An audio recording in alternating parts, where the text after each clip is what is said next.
এমন সন্তান কোরআন পড়ে আছে না, তার কাছে আপনি শেখেন। অথবা আপনার শ্বশুর কোরআন পড়ে, তার কাছে শেখেন। আপনার আপন ভাতিজা, এর মানে এই নয় ভাসুরের কিংবা দামের সংখ্যা।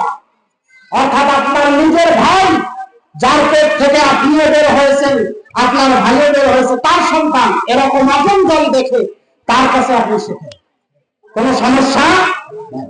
এছাড়া আপনার স্বামী 4টা সুরে শিখে আসবে, 4টা। কয়টা? সবাই বলুন কয়টা?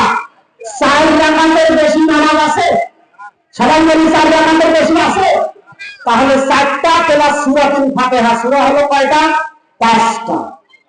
এই 5টি সূরা সুন্দর করে কণ্ঠস্থ মুখস্থ করে সহি শুদ্ধ ভাবে আপনি আপনার ইমাম সাহেবের কাছে শিখে নেবেন। অথবা মোবাইলে রেকর্ড করে নেবেন, যে বারবার শুনতে পারেন। এভাবে আমি কয়েকজনকে রেকর্ড করে দিয়েছিলাম, আর এখন তো ইউটিউবে সার্চ করলে পাওয়া যায় যে সহি শুদ্ধ ভাবে পড়া।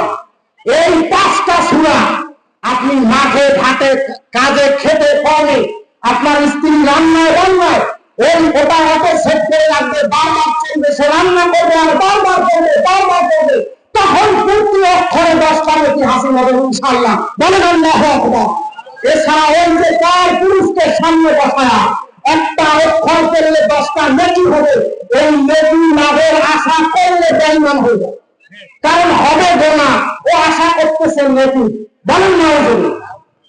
অথচ সরল বিধান হচ্ছে হারাম কাজকে হালাল জ্ঞান করলে ঈমান ফাসেদ হয়ে যায়। বলেন না হুজুর। মনের বিষয়ের কথা, ঠিক না বেঠিক? মুমিনের কথা, ঠিক না বেঠিক?